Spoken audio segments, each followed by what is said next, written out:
Well, what do I have here?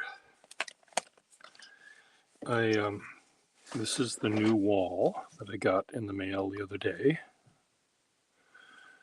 And it turns out I have its matching. Oh, is it the same? Is it a little different? No, it's the same.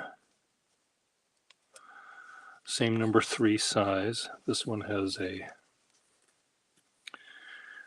this is where the cruiser HMS Hawk ran into the side of the pen. And of course, those of you that know ocean liner history will know that the Hawk wasn't the USS Hawk, the HMS Hawk, which is the British ship that ran into the Titanic's sister ship, the Olympic, causing trauma. And there is a guy that wrote a history about the Titanic, and he's under some sort of impression that because the Olympic had this collision, that it would no longer be insurable. So in the dark of night, they switched the Olympic with the Titanic, and when no one was looking, and suddenly the Titanic was able to go sailing, and the intention was to hit an iceberg and sink and get the insurance money for it. But of course, it's a cool idea if it happened, but it didn't happen. So anyway, so this is the newest one I got. I fixed the clip, and I also put a sack in the pen, and I tweaked the nib so it works. It was the tips of the tines weren't quite matching up, but with my little pliers and my little burnisher and my little block, I was able to, and willpower, I was willing to fix it. I was able to fix it to the degree that it writes perfectly fine. It still has some trauma to it that is unfortunate, but think of it like the women of Potsdam and Berlin thought of their boyfriends.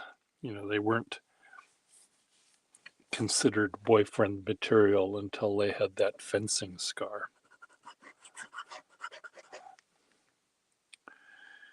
I don't know if that is still part of the what makes a good boyfriend in Germany these days, but back in the olden days, having a fencing scar was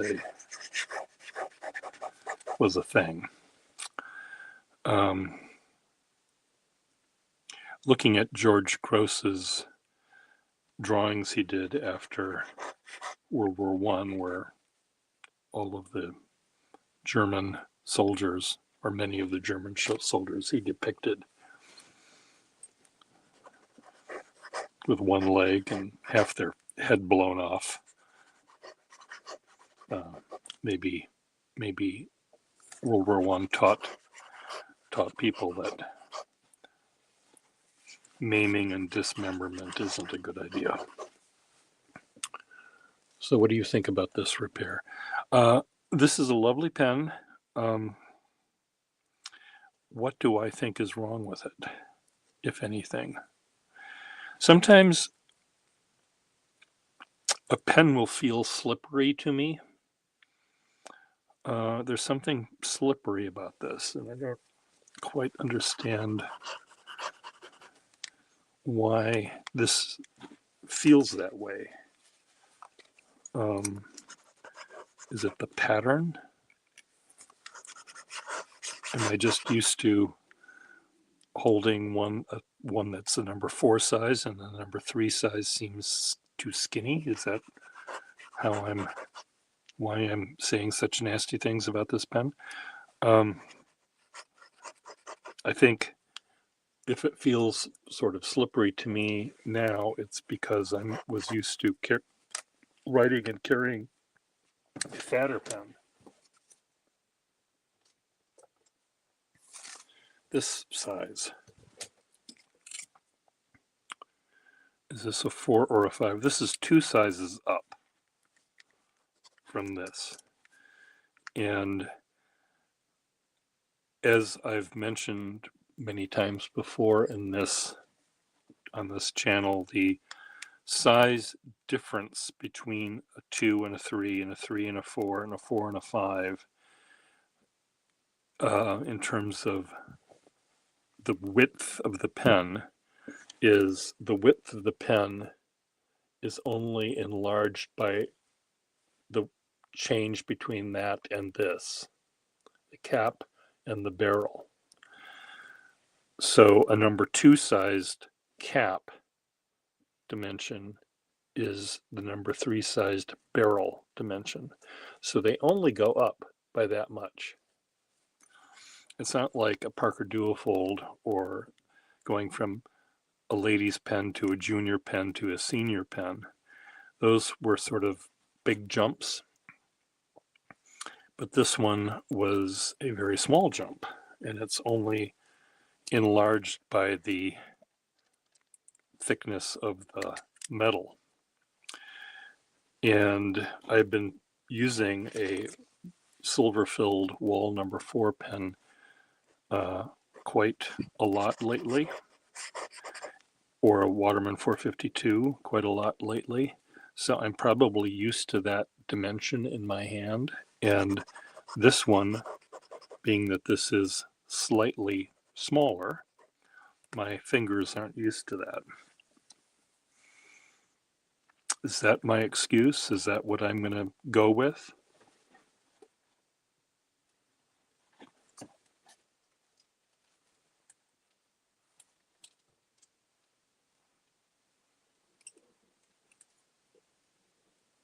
I'm trying to find a number 2 size here.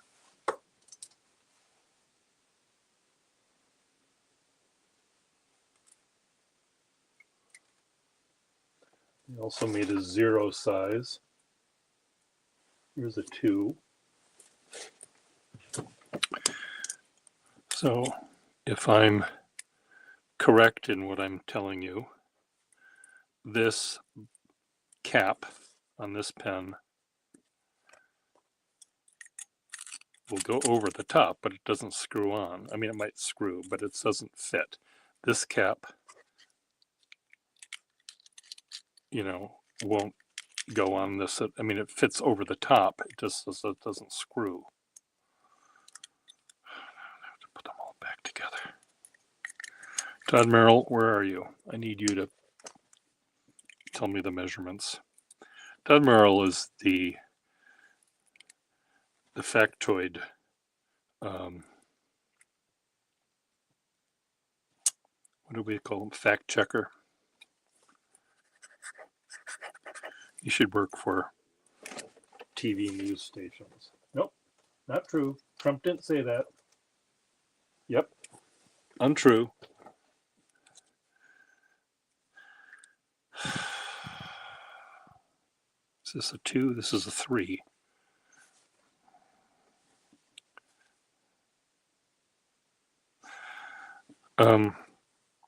Todd Merrill tells me that this pattern on this pen is called zigzag.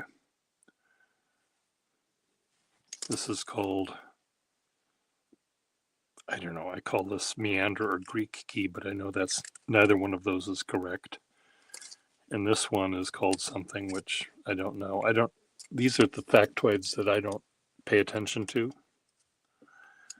But some people do, thankfully. I know this is called Colonial. Finally, I know that. Even though the name Colonial doesn't, I don't know why this is called that, but it is. Anyway, let's get back to this pen, the newest one. Not that one, this one. This is the newest one. And I have a duplicate. So one of these might be for sale. This one has the trauma from the HMS Hawk running into the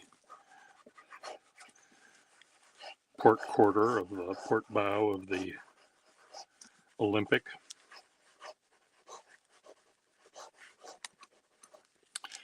This one has a lovely nib, though it has a little bit of a fencing scar on it. This one has lovely initials. This has initials that are not as lovely. This one has ES. And you see it this way. Now, someone told me once, a pen collector, a pen repairman, told me that when I got a pen engraved to be a gift to someone that helped build this building, he didn't engrave it, but he said the people next door at the watch repair shop, jeweler's building, I could find someone to engrave it there.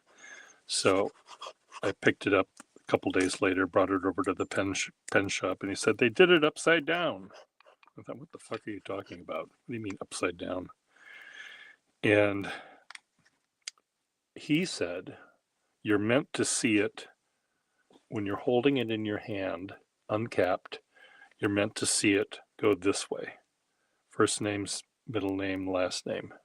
Read left to right when you're holding it in your hand, right hand, looking at it with the cap posted.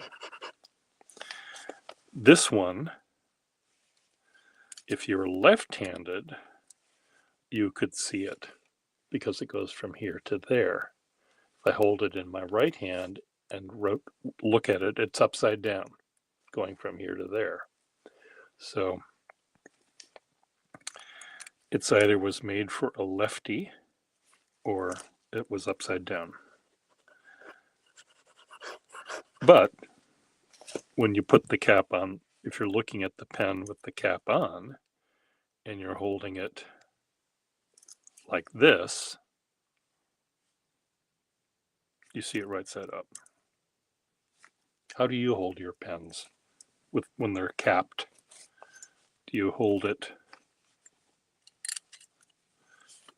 with the cap this way, or do you hold it with the cap this way? I would think you'd hold it with the cap this way, because you sort of imagine the clip being toward the top, up this way, toward the zenith, rather than looking at it like this towards the nadir. But again, I don't know how you look at your pens. Maybe you look at them a different way. So anyway, this is the last pen I bought, the most recent pen I bought. I shouldn't say the last pen. And I have a duplicate of this. So one of these might be for sale one day.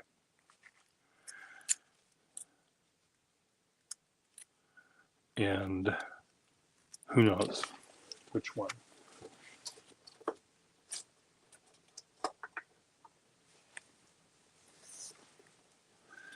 How many duplicates of this do I have?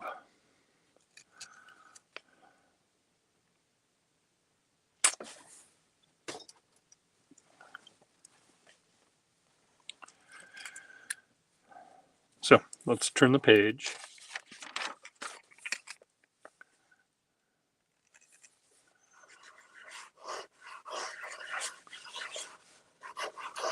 Testing. 1, 2, 3. This is a great pen for doing this kind of calligraphy. I don't think I'd use it for calligraphing envelopes. It's a good pen for drawing. I think the nib is robust enough and smooth enough that I can sort of shove it around. Let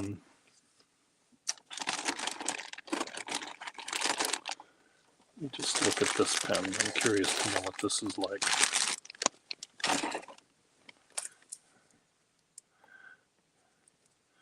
With its accommodation clip.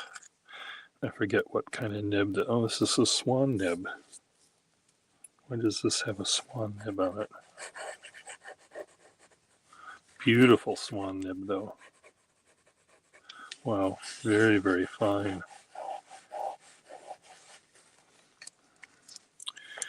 This is exactly the sort of nib that should be on a Waterman 52.5V,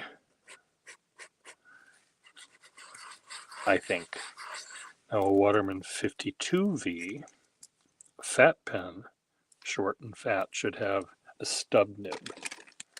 That's how my brain functions when I try to match up a nib with a pen.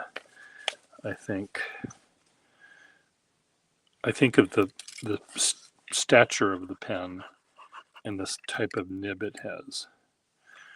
Other things I think about are, if there's a name on the pen. I used to own a Parker lapis lazuli senior Parker dual-fold, and the name was Hattie F. Hussey. Now, just the fact that Hattie F. Hussey went to the pen shop to purchase for herself a senior sized Parker lapis lazuli pen makes me think that if they ever made the movie The Hattie F. Hussey Story, it would star Marie Dressler.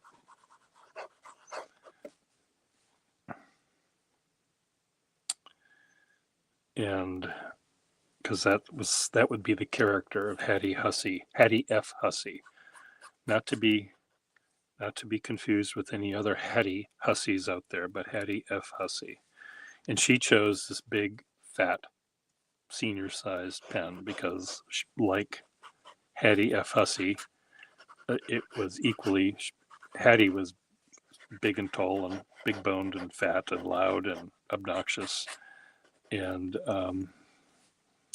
so I would put a big, fat, obnoxious nib in her.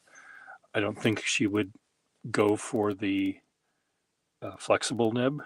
I have a feeling she presses down way too hard all the time. She doesn't know how to whisper. She only knows how to shout. So that would be the sort of pen that would go with the nib that would go with that pen. Now let's say that identical pen didn't say Hattie F. Hussey. It was the senior Schaefer, and it said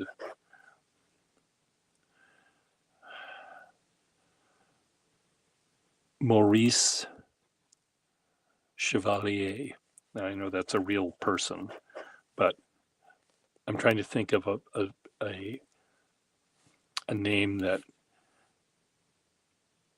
is a male's name that is the furthest from Hattie F. Hussey as I can think of. A sensitive, quiet man.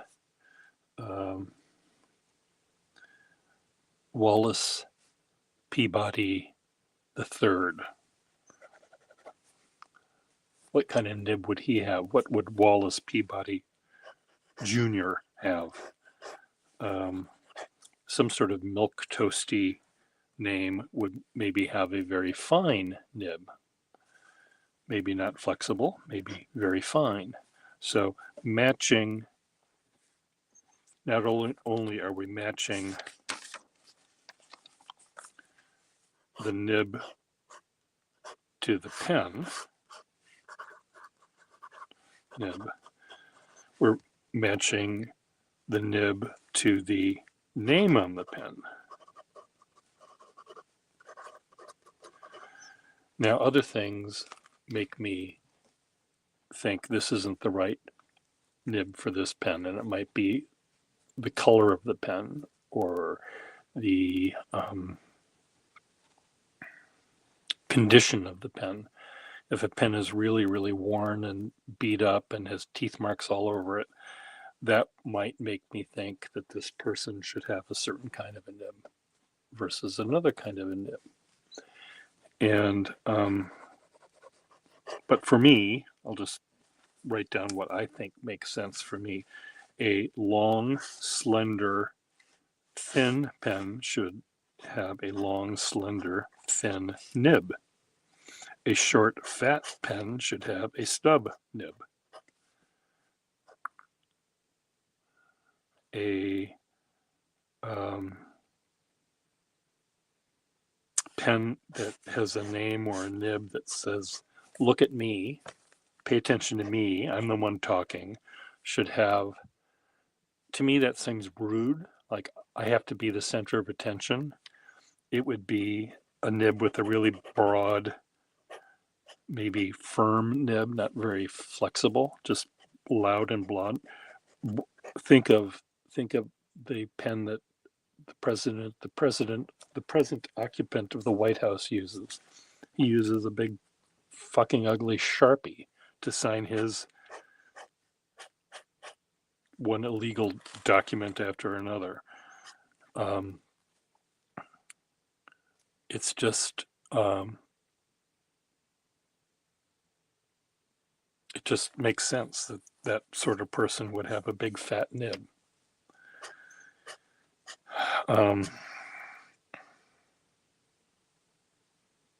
Now, am I sometimes surprised? And do I find it fun when I see pens that seem to be mismatched, like Hattie F. Hussey on the Parker Duofold, only because it's a woman's name and it's a man's pen. That's where I'm getting the contradiction. But in terms of a big fat pen like a Parker Black Giant, we sold one at the Boston Pen Show one year that had a big, huge nib, almost this big, and it was an accountant nib. It said accountant right there. Parker 12, 14 karat gold. And the word accountant was there, or account, meaning it wrote very, very fine lines. And that seems very funny when you see it on such a big pen. And it's like when you see a sumo wrestler or a WWF, whatever the wrestling foundation is, muscles everywhere and tattoos and a mullet hairdo, and he speaks with a falsetto voice. And there are some people that are big and have a very high voice. Mike Foltz, who used to run the Chicago Pen Show, had a surprisingly high voice for what you would expect a rather biggish man to have. So sometimes when something surprises you, it's kind of fun. Anyway, I'm very happy that I fixed this pen. It did take a little bit of oomph to get this section out, and it seems like the section has to go back in just a little bit more. But it took some doing to get the heat and pliers and my glove. I know that scares people that watch me do this to death, but sometimes I need tools to get it out. But it should go back just a little tiny bit more. And I don't know, I don't have the strength in my fingers anymore. But it's working fine just now. It's perfectly good. So, la-di-da. Leave it at that. Today, I don't know what I'm doing today. I've got a couple of paying jobs to do that I really need to get myself into that mindset. It's been so long since I've done this kind of thing that I need to figure out how to do it. And I need to go to the post office today to send something out. And what else do I need to do?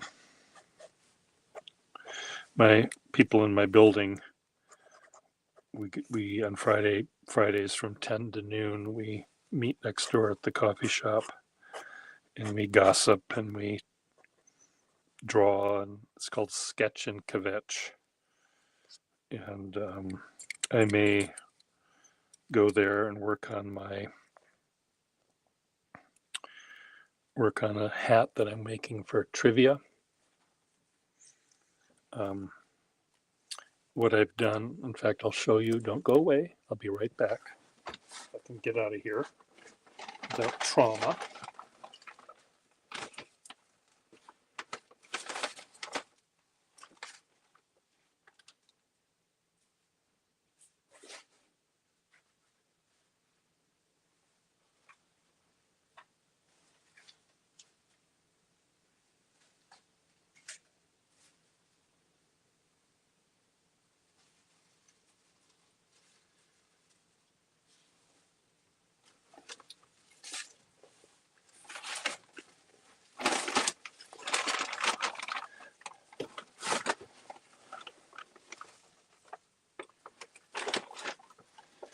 So the first thinking cap I made, this is for trivia.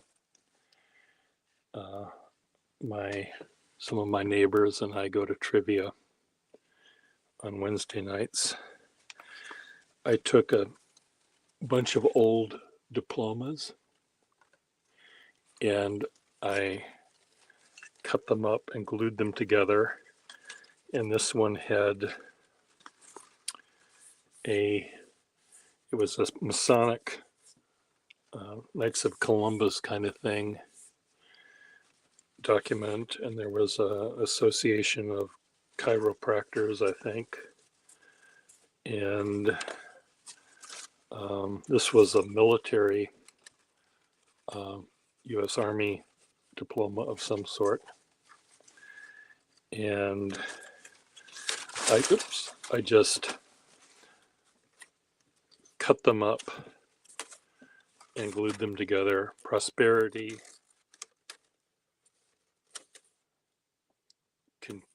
countenance, health, judge, intendant. Anyway, I wanted to make it look as if I went to all of these schools, and this is my brain on drugs. And this is really fun. So this is the front, and all of this is going around. Then I thought, well, I'm going to try something else.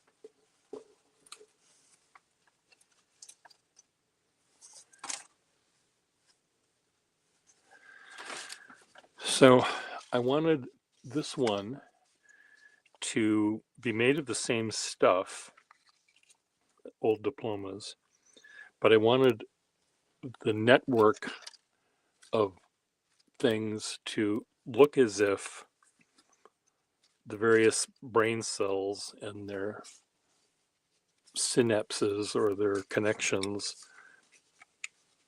would bring me to the correct result. So what I did here was I took many of the decorative elements of the diploma and just made it sort of dotted or dashed lines. I would cut them very close so you couldn't see words. You just saw the sort of shapes of letters. So for example, this one, that's sort of the middle of the lowercase lettering.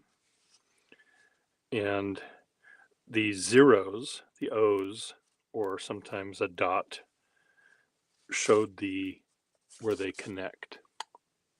So I glued all these together. I added white paper on the back to give them more strength.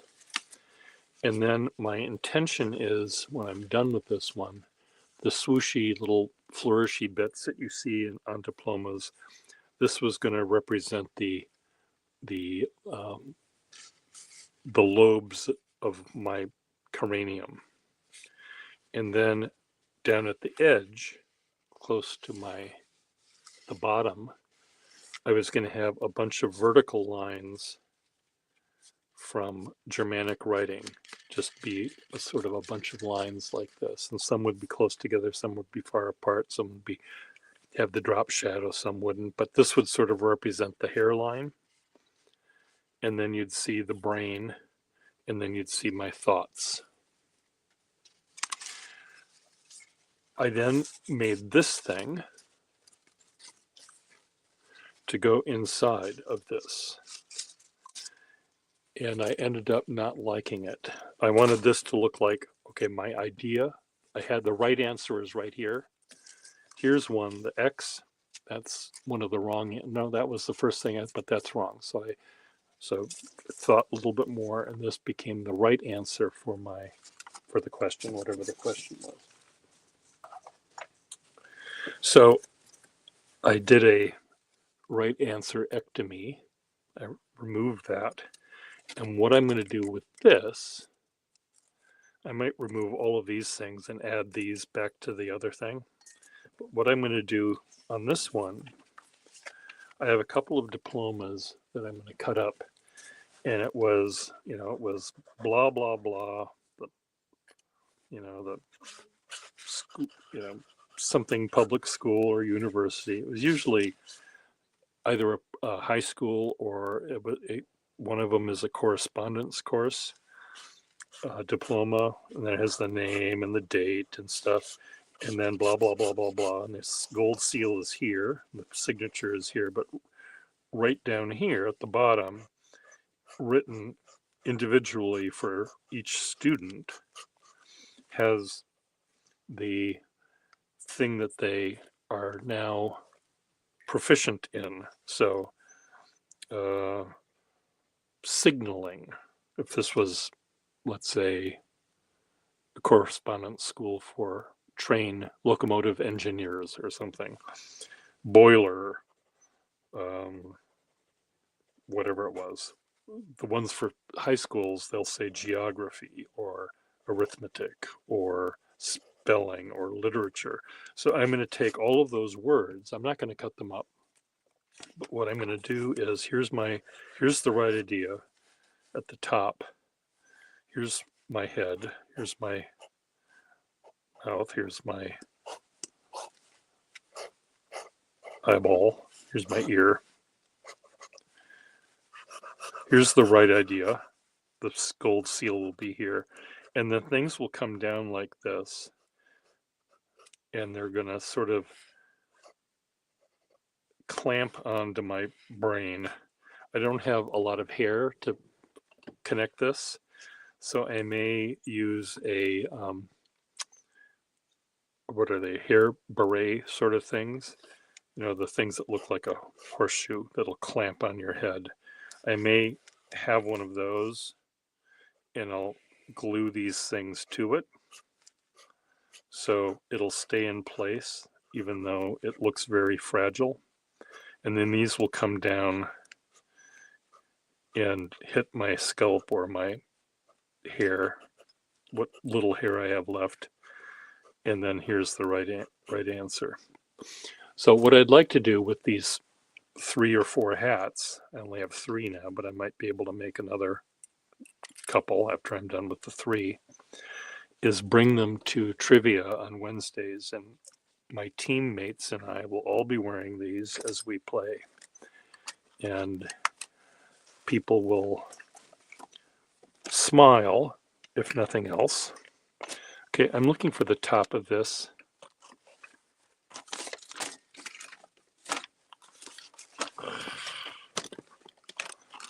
Where is it?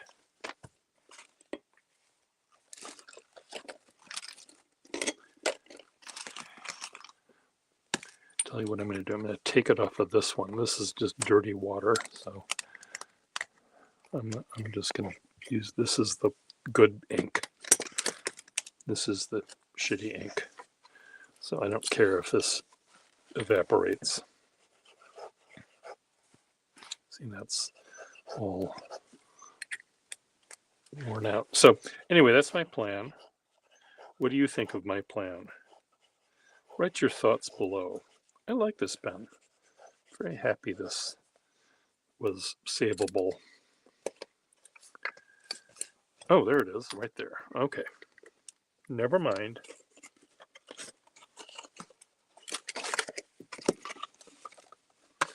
I think this goes in here. What I'm trying to do is keep the inks that are pure in the box so I know. And do you know how long that how long I'm able to do that? I'm surprised I flushed the toilet, for God's sake. I'm not about tidying up. I do flush the toilet, by the way. Bye.